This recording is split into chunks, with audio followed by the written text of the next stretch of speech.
Olá pessoal, bom dia, boa tarde, boa noite e até boa madrugada para quem nos acompanha em diferentes horários. Eu sou o professor Davi e estou com você para mais uma videoaula. Na aula de hoje falaremos de uma temática muito contemporânea, atual e útil dentro da perspectiva da didática. Estudaremos metodologias ativas, ou técnicas, formas de ensino ativas, aprendizagem ativa ou qualquer outra perspectiva que entenda o aluno como um ser ativo no seu processo de aprendizagem e ensino. Nesse sentido, para acompanhar a videoaula, você pode baixar a apostila ou acompanhar na tela comigo. Contudo, necessariamente, faça as indicações e as anotações que eu apontar aqui para vocês, ok? Então vem comigo para a gente fazer essa discussão. Metodologias ativas. O advento da informatização provocou diversas mudanças na maneira como interagimos com o mundo, alterando aspectos como relações políticas, econômicas e sociais. E como parte essencial para o funcionamento da sociedade, a educação também apresentou grande evolução, principalmente com a utilização das metodologias ativas de aprendizagem. Desse modo, depois de anos e até mesmo séculos de ensino estagnado, presenciamos investimentos nas formas de aprendizado que têm gerado vários impactos positivos, não somente para os discentes, mas também para os docentes, os professores. Por isso, vamos explicar qual a importância das metodologias ativas e como elas funcionam, demonstrando também suas consequências que podem ajudar na evolução de uma instituição de ensino.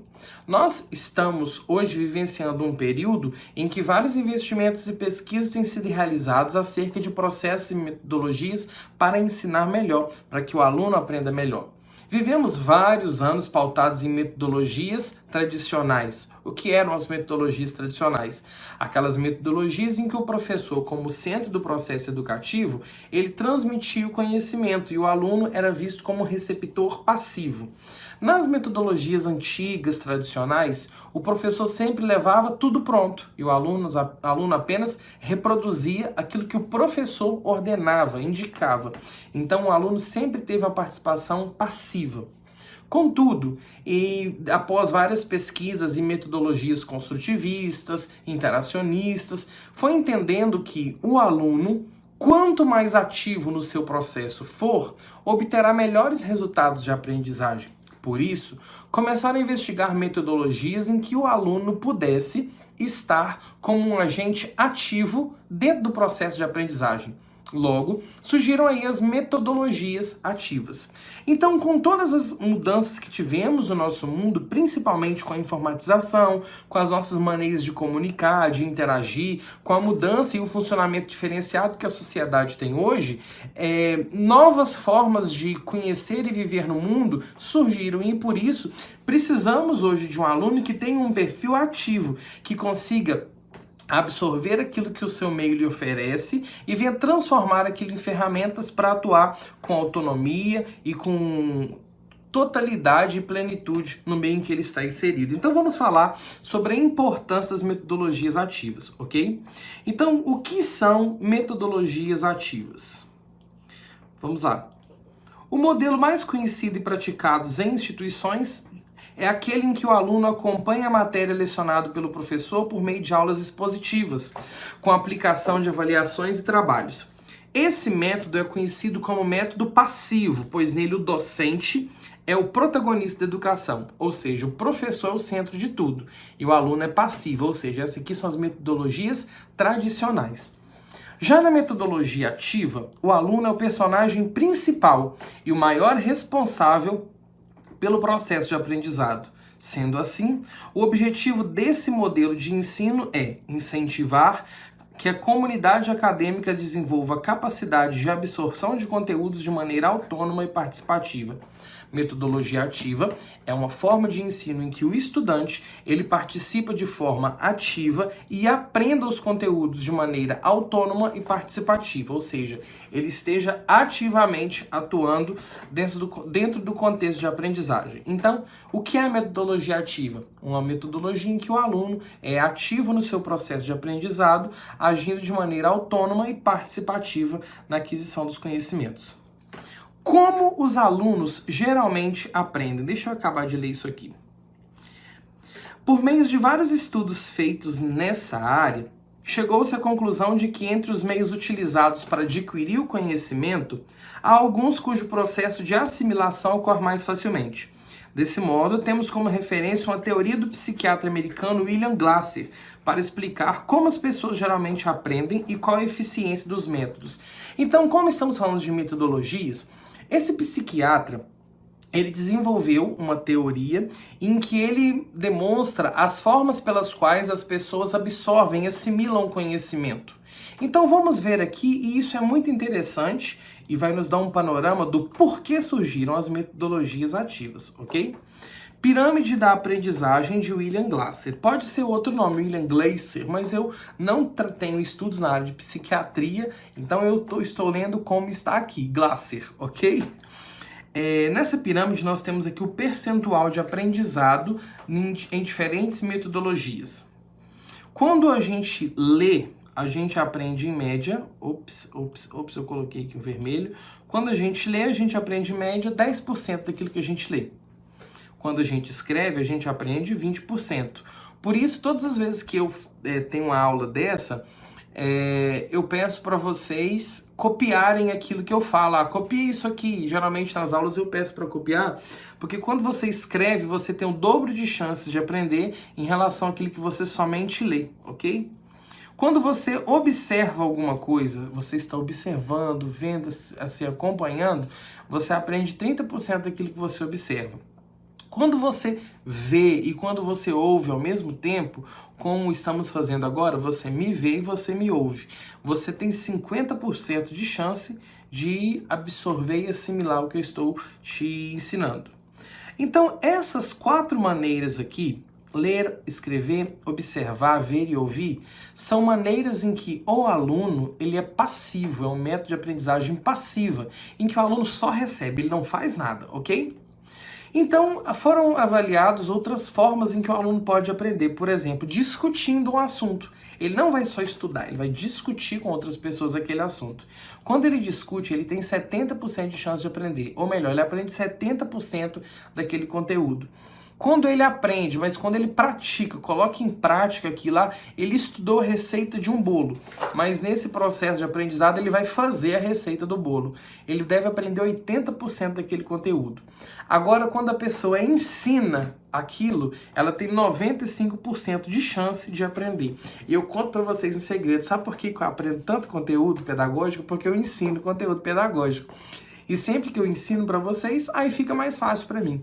Repara que na sua sala de aula, nos conteúdos que você dá aula, a gente, embora tenha passado por isso na faculdade, a gente nem lembra. Quando a gente vai estudar para dar aula, é que a gente de fato aprende. Então veja que nessas 3 últimas aqui, chamadas de métodos ativos, o aluno ele participa, ele discute, ele pratica e ensina. Logo, foi entendido através dessa perspectiva que os métodos mais eficazes e eficientes para ensinar e o aluno aprender estão dentro da metodologia ativa, entenderam? Ou seja, os métodos mais eficazes estão dentro das metodologias ativas. Essas aqui de cima, em que o aluno não participa, ele só recebe, o aluno não aprende tanto quanto estar participando. Então é daí que surgiram as metodologias ativas, do entendimento de que naquelas atividades em que ele está inserido ativamente, ele pode aprender e observar mais, ok? Vamos falar sobre algumas formas, algumas maneiras de realizar atividades em metodologias ativas. Falaremos primeiro das mais conhecidas e depois de algumas outras menos conhecidas, mas muito praticadas. Primeiro, sala de aula invertida. O que é a sala de aula invertida? Pode-se destacar, eu vou ler tudo e depois eu comento, tá bom?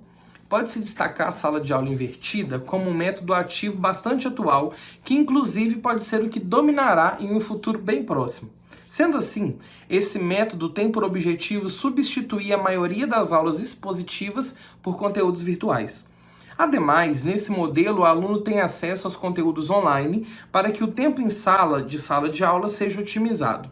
Isso faz com que ele chegue com conhecimento prévio e apenas tire dúvidas com os professores e interaja com os colegas para fazer projetos, resolver problemas ou analisar estudos de casos. Tal fato incentiva o interesse das turmas nas aulas, fazendo com que a classe se torne mais participativa.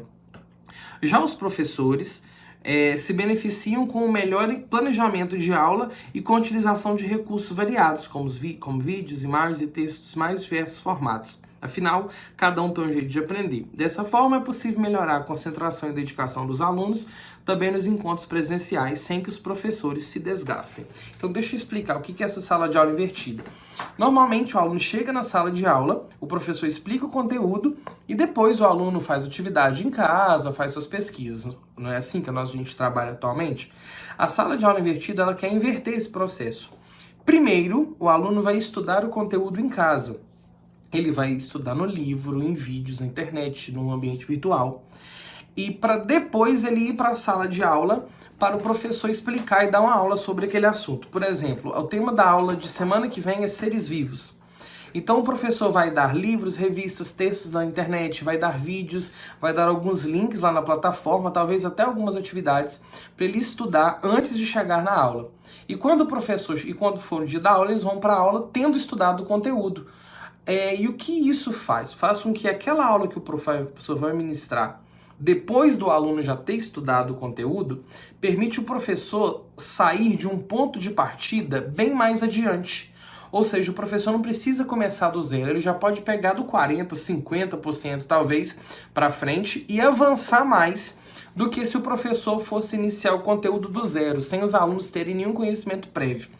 A sala de aula invertida, ela possibilita essa otimização da aula. Então, ao invés de deixar para depois da aula e depois do conteúdo o aluno ensinar e fazer tarefa de casa, o professor vai orientar isso antes, ou seja, o aluno vai estudar tudo em casa e quando chegar na aula o professor vai aprofundar o que ele não conseguiria aprofundar numa aula inicial para introduzir o assunto. Ele vai poder ir mais longe, ele vai poder trabalhar com metodologias diversas, porque a turma já está preparada. O ponto de partida, os conhecimentos prévios são muito melhores, entendeu?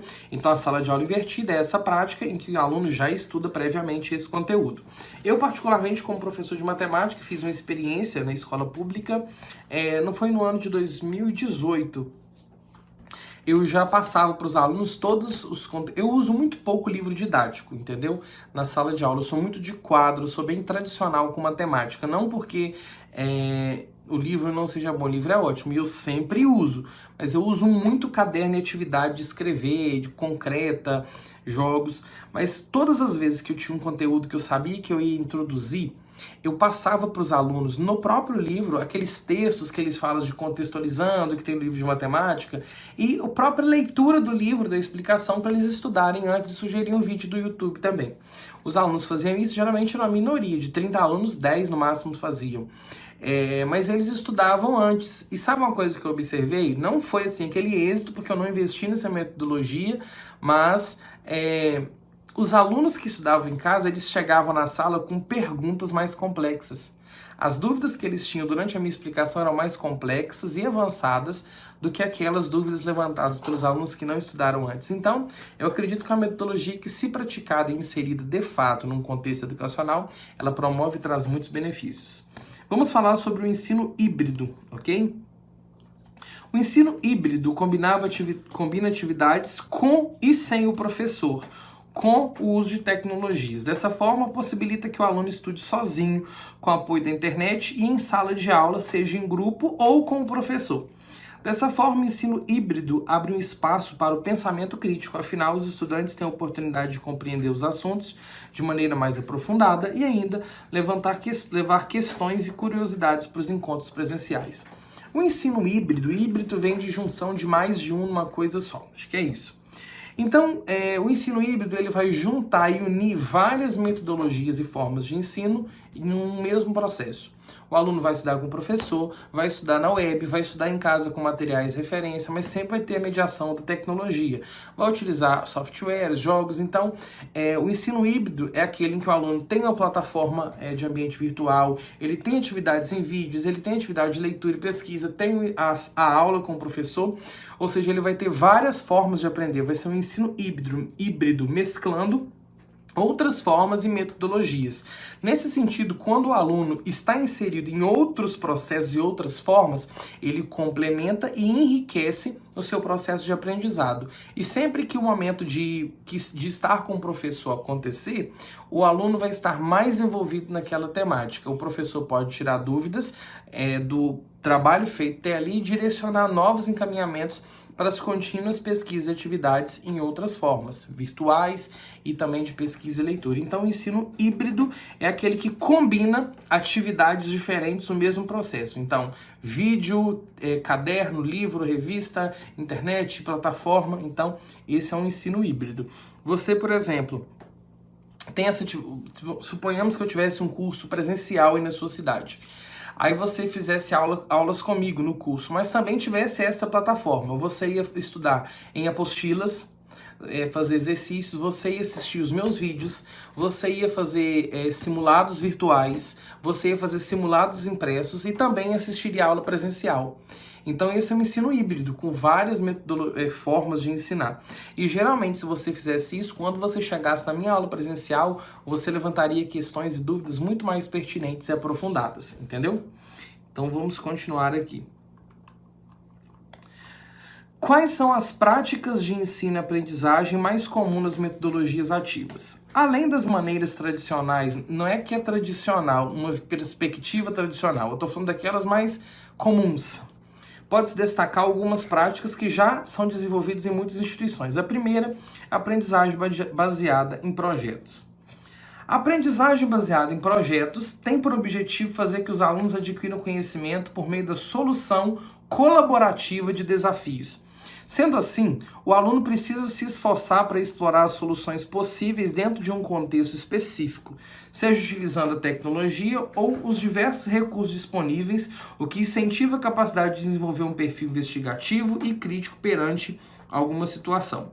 Além disso, o professor não deve expor toda a metodologia a ser trabalhada, a fim de que os alunos busquem os conhecimentos por si mesmos. Porém, é necessário que o educador dê um feedback nos projetos e mostre quais foram os erros e acertos.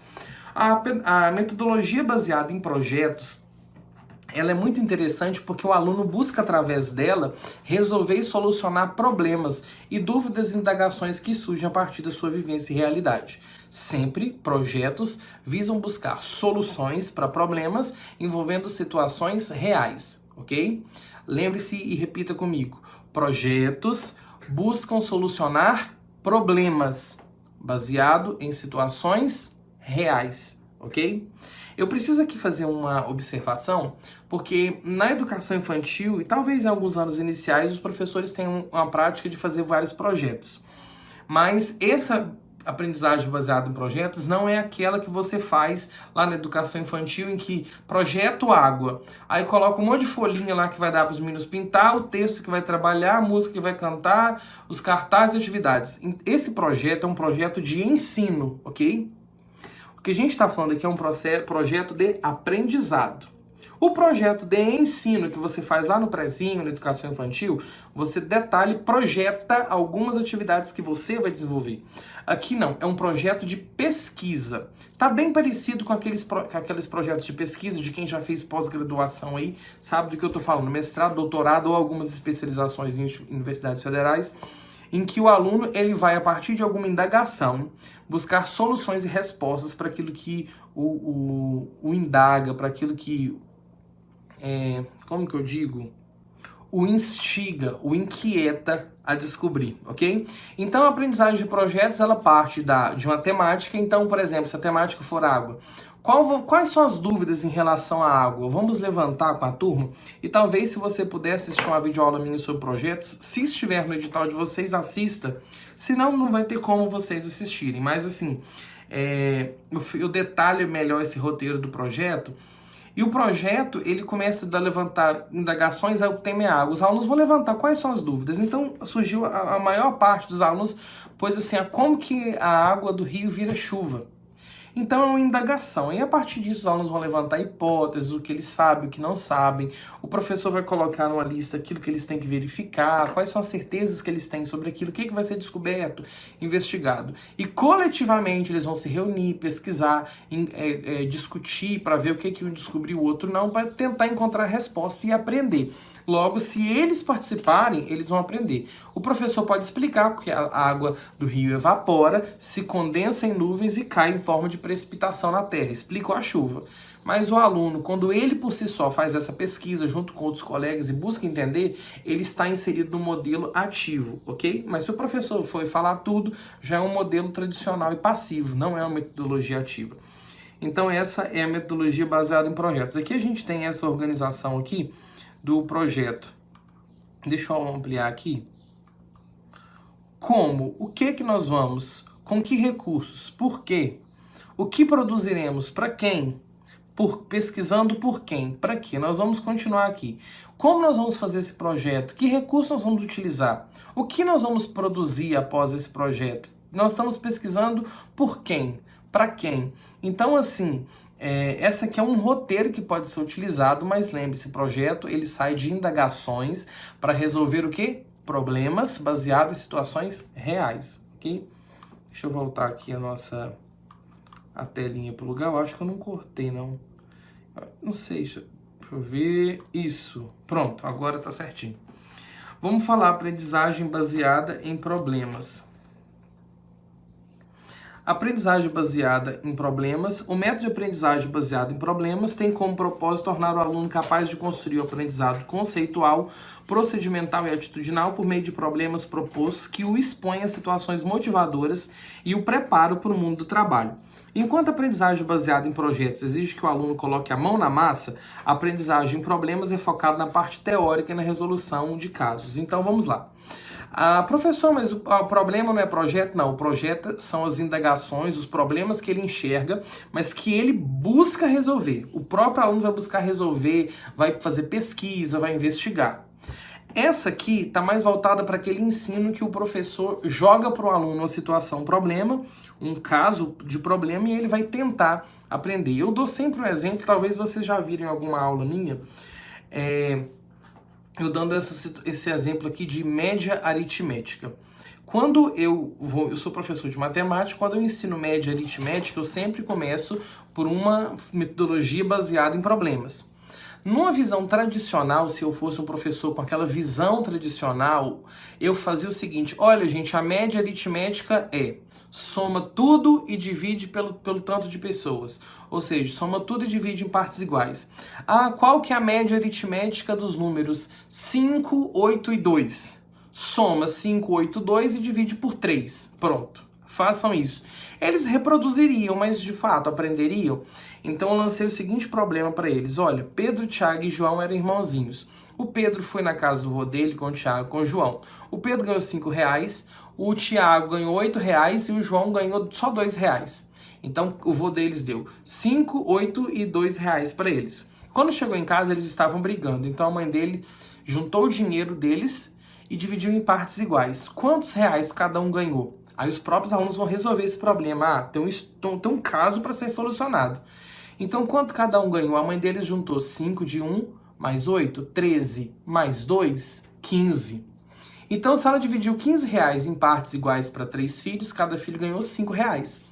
Na verdade, sem eu explicar a fórmula, o aluno calculou média aritmética. Então, eu dei uma situação problema. Então, ele resolvendo essa situação problema, mas teoricamente, é mais fácil de eu introduzir e ensinar aquele conteúdo, entendeu? Estudo de caso. A prática de estudo de casos tem origem no método baseado em problemas. Saiu do problema também. O estudo de caso oferece aos estudantes a oportunidade de direcionar suas próprias aprendizagens enquanto exploram seus conhecimentos em situações relativamente complexas. São relatos de situações do mundo real apresentados aos estudantes com a finalidade de ensiná-los, preparando-os para a resolução de problemas reais, ok? Então, assim, nós estamos aqui diante do estudo de caso, que sai do problema. Aquela situação que eu coloquei era um problema, mas era mais direto e fácil de resolver. O estudo de caso, ele já envolve a situação mais complexa, que, por exemplo, a gente falasse assim, 3 crianças foram no seu avô, ganharam dinheiro e tal, mas só que chegaram discutindo em casa, a mãe está investigando qual o motivo e tal, quais podem ser as possibilidades, e vamos resolver isso. O estudo de caso exige uma análise mais complexa de um contexto e ela é um pouco mais profunda na análise dos problemas e busca soluções estudando a situação e o todo daquela realidade. Parte de um problema, mas ela tem uma complexidade maior do que o simples ensino baseado em problemas. Aprendizagem entre pares ou times. Vamos lá. Aprendizagem entre pares, como o próprio nome revela, se trata da formação de equipes dentro de determinada turma para que a aprendizagem seja feita em conjunto e haja compartilhamento de ideias. Seja em um estudo de caso ou em um projeto, é possível que os alunos resolvam os desafios e trabalhem junto, o que pode ser benéfico na busca pelo conhecimento. Afinal, com uma ajuda mútua, se pode aprender e ensinar ao mesmo tempo, formando o pensamento crítico que é construído por meio de discussões embasadas e levando em consideração opiniões divergentes. Quando nós falamos em resolução de problemas e estudos de caso, eles podem também ser desenvolvidos com aprendizagem em pares ou times, ou com trabalho em grupos, em equipes, com trabalho coletivo. Não quer dizer que se você usa uma metodologia ativa, você não pode usar outra. Pelo contrário, quanto mais metodologias você conseguir mesclar dentro do mesmo processo de ensino, melhores serão os resultados. Então aqui, o que nós falamos? Quando ele trabalha em grupo, ele vai falar com o outro. Não, isso aqui é dessa maneira. E o outro também vai falar, é assim que se faz. Ou seja, ele vai ensinar o colega e vai aprender. E lembra que a gente falou lá em cima no nosso quadro aqui, que quando você ensina, você tem mais chance de aprender, e quando você discute também. Mas como que ele vai discutir se ele só faz um trabalho sozinho? Como que ele vai ensinar se ele faz sozinho? Então é por isso que quando a gente trabalha em grupo, o aluno tem a oportunidade de discutir aquele conteúdo com o outro e também ensinar aquilo que ele já sabe e estar pronto para ouvir e aprender a relacionar e ouvir opinião diferente. Então, a aprendizagem em grupo é muito importante. Vamos para um agora que é dos meus preferidos. Vamos falar da gamificação. Gamificação, gamification do inglês, é o uso de mecânicas e características de jogos para engajar, motivar comportamentos e facilitar a aprendizagem de pessoas em situações reais, normalmente não relacionados a jogos. Essa metodologia inovadora tem como diferencial despertar o maior engajamento do aluno e facilitar a mensuração dos resultados da ação. A gamificação vem de game, eu acho que é por aí mesmo, tá? E ela utiliza jogos para ensinar, geralmente para engajar pessoas que nem às vezes têm familiaridade, mas que podem desenvolver o raciocínio lógico, estimular o aluno a exercitar esse raciocínio e buscar soluções através de games que envolvem. Porque quando a gente pega um videogame, pega um game para se envolver, a gente tem mais vontade de resolver aquele problema. Então a utilização de games como uma metodologia de ensino é super interessante. Eu vi uma reportagem, eu não consegui assistir, e se eu falar equivocadamente aqui, vocês me desculpem. Tem um joguinho chamado Assassin's Creed, eu acho que é isso, que fala de um clube de assassinos. Eu vou até botar aqui do lado para vocês uma indicação dele. Uma professora, certa vez, utilizou a seguinte metodologia de trabalho. Parece que tem uma fase do jogo que se passa em outro país, não sei se é na Rússia, durante o período da Revolução Russa. Então ela utilizou esse game para situar o aluno naquele contexto, porque a questão da cidade, urbanização, a pessoa, a vestimenta, os acontecimentos. Então ela utilizou um game para poder inserir um contexto aí, talvez da Revolução Russa. Talvez eu esteja errando aqui, mas é mais ou menos isso, a utilização de games para despertar o interesse do aluno e também como ferramenta de enriquecimento das aulas, ok? Vamos falar dos benefícios das metodologias ativas. Quais são? Por fim, é possível destacar a existência de vários benefícios, tanto para a comunidade acadêmica, quanto para a instituição de ensino com a utilização de metodologias ativas, sendo que os alunos adquirem autonomia, porque eles passam a trabalhar e fazer as coisas, desenvolvem a confiança, porque obtêm resultado e, de certa forma, vão confiar que estão resolvendo os problemas, passam a enxergar o aprendizado como algo tranquilo, porque eles conseguiram tornam-se aptos a resolver problemas, tornam-se profissionais mais qualificados e valorizados, tornam-se protagonistas do seu aprendizado. Isso é muito importante. Então, as metodologias ativas, elas trazem aquele perfil de aluno com a formação integral que tanto buscamos hoje na atualidade. Para a instituição de ensino, os benefícios se mostram principalmente com maior satisfação dos alunos com o ambiente da sala de aula, eles gostam mais, melhora na percepção dos alunos com a instituição, aumento do reconhecimento no mercado daquela instituição e aumento da atração, captação e retenção de alunos, ou seja, mais alunos vão querer estudar na instituição. Portanto, a aplicação de metodologias ativas de aprendizagem tem um papel importante para a educação, especialmente no Brasil, onde o setor necessita de transformações substanciais. Por isso, é preciso investir não somente em bons conteúdos, mas se faz necessário ter consciência de que aprimorar o procedimento usado para educar é relevante e extremamente relevante. Isso porque deve-se procurar na educação o rompimento de barreiras e eliminação de distâncias. Logo, na atualidade, a gente não precisa só de bons conteúdos, a gente precisa de boas metodologias. Atualmente, é impossível a gente manter-se preso a metodologias arcaicas e tradicionais, sendo que o mundo exige que o aluno seja ativo, que o ser humano, que o cidadão seja ativo. Então, por isso, a gente vai trabalhar continuamente para contribuir com a formação do estudante, proporcionando a ele meios ativos de aprendizagem, ok? Espero que essa discussão tenha colaborado com você e eu particularmente gostei muito e eu aprendi muito estudando também sobre esse conteúdo. Bons estudos, um grande abraço e até a próxima videoaula.